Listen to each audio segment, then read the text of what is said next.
Missing someone. Missing someone. Missing someone. Love with all your heart. Missing someone. Love with heart.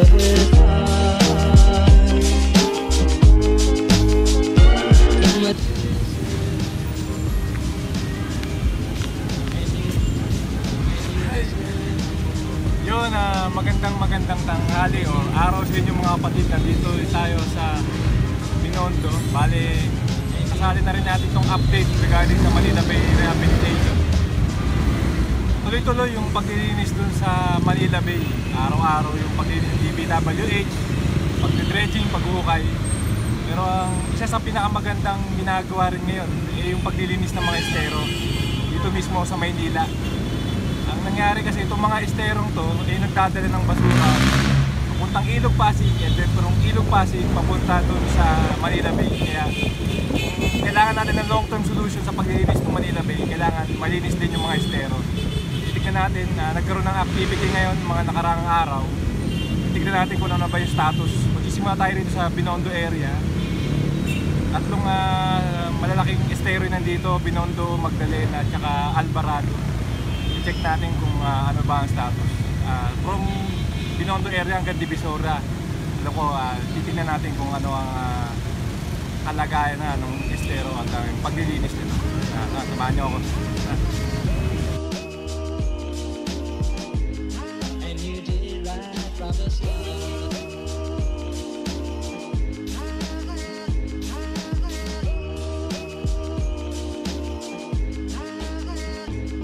Missing someone is as normal. Missing someone and missing someone. Bale, parte pa rin ito na estero de Binondo.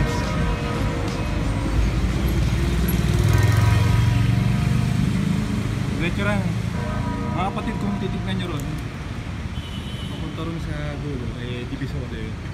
Divisoria yung dulo na yun. Pupunta tayo, tignan natin kung ano mas maganda na ba ron o mas malinis. Yan mga kapatid, let's go.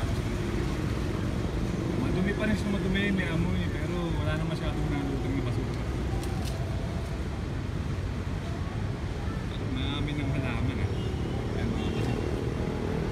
Halaman na yung dito. Love with all your heart. Missing someone. Yun mga kapatid, nasa likod ko yung estero de Binondo. Yan yung pinaka-umpisa niya. Sa ngayon wala yung mga naglilinis. Bali hanggang doon yung diretso niya papunta Divisoria.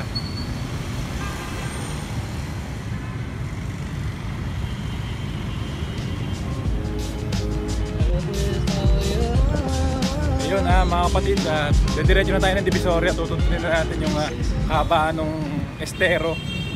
Kung ano na ba yung kalagayan doon. Nag-umpisa siguro tayo banda ron sa Lucky Chinatown. Iikot tayo. Papunta ron sa tulay. Tingnan natin kung mayroon pa mga makina ron, pan-dredging. Tara.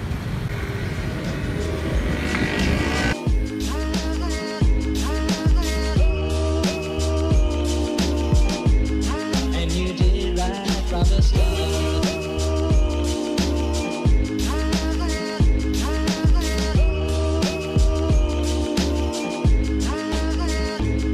Missing someone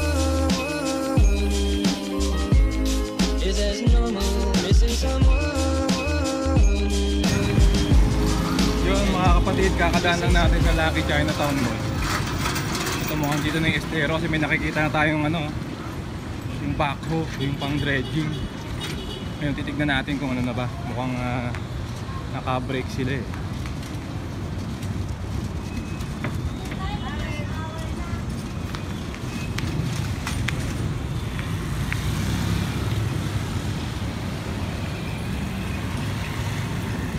Yun.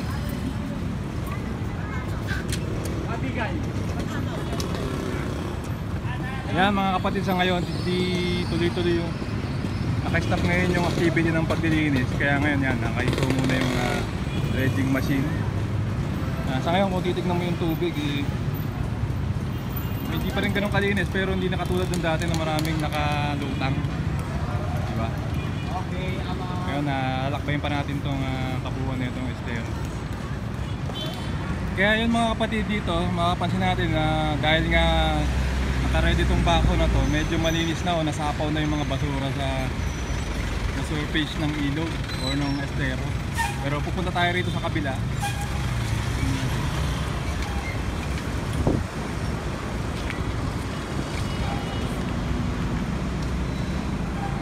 Yan yung mga kapatid, makapansin nyo marami pa rin basura sa gilid-gilid, hindi ka tulad sa kabila.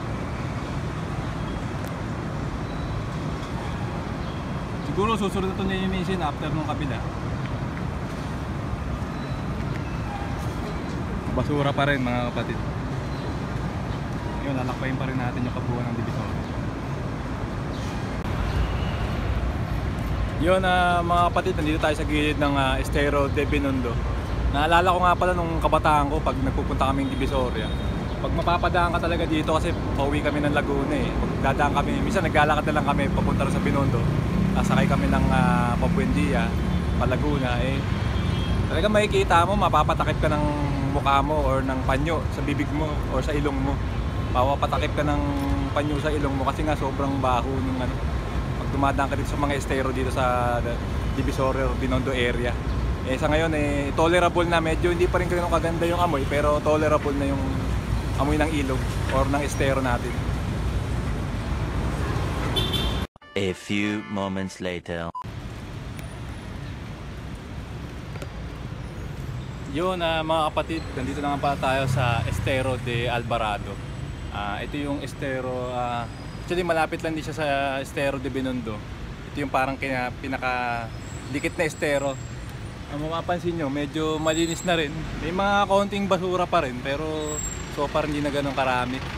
May mga naglilinis daw dito, pero sa ngayon hindi natin sila nakikita. Dumaan din nga pala tayo sa Estero de Binondo. Nakita natin yung mga nandun pa yung may nakita tayong mga dredging machine o yung mga backhoe na ngayon nagpapahinga kasi tanghali ngayon. Ngayon yan. Mapapansin nyo,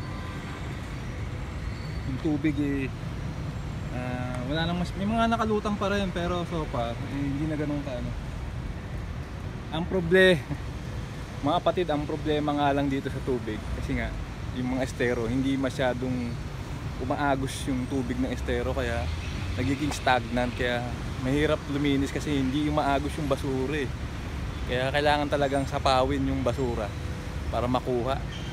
Siguro pagkasapaw ng mga basura at yung burok sa ilalim, gawan din ng paraan para umagos, para unti-unti luminis yung tubig. Lalakbay natin, daan tayo rin sa Hongbun Bridge. And you deserve, and you did right from the start.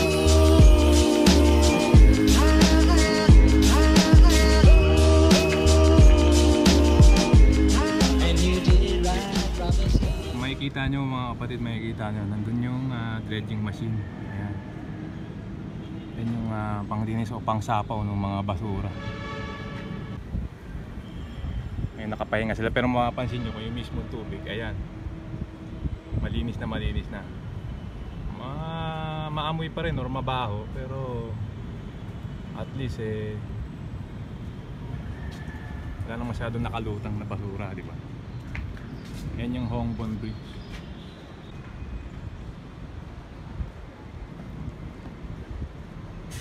Kapatid yung Hongbun. Mapapansin nyo mga kapatid yan, yung mga bakod na yan. Kalimutan ko lang yung tawag, pero ginawa yan para wag nang mabahayan yung gilid ng estero. Para yun nga, kasi kadalasan madalas yun yung sanhi ng basura sa ilog yung mga illegal settler sa gilid, yung mga nagtatapon ng basura, yung kanilang mga dumi. Yan, meron pa rin tayong mga illegal settler.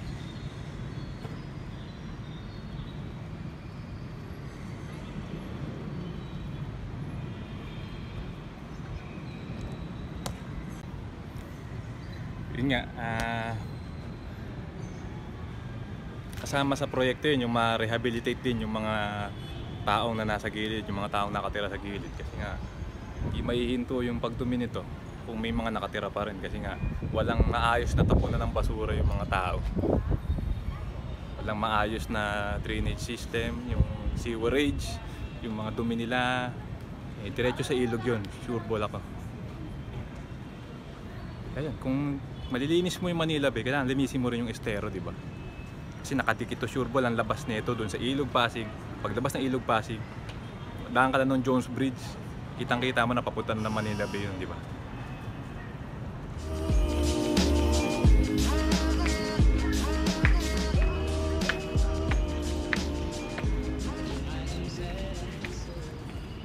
Pero mga kapatid, yung Hongbon Bridge, makikita nyo kabilahan yung estado. Estero.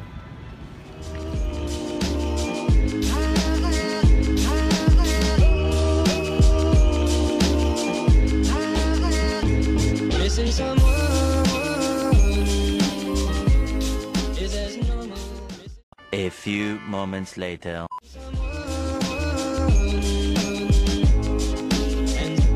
Missing someone is as normal. Missing someone. Yun mga kapatid, nandito na tayo sa ito yung daan papuntang 168 ito. Pero yan, makikita nyo sa dulo, yan yung backhoe. Nakatigil lang pero makikita nyo malinis na yung mismong ilog yan. Wala nang masyadong basura. Nakisuyo tayo, Estero de Binondo pa rin to. Yun nga, wala nang masyadong mga nakalutang.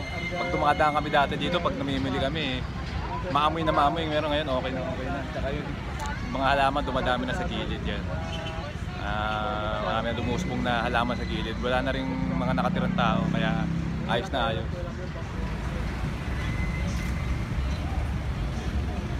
Yan mga kapatid, yan yung backhoe. Yan na tayo sa Divisoria mismo.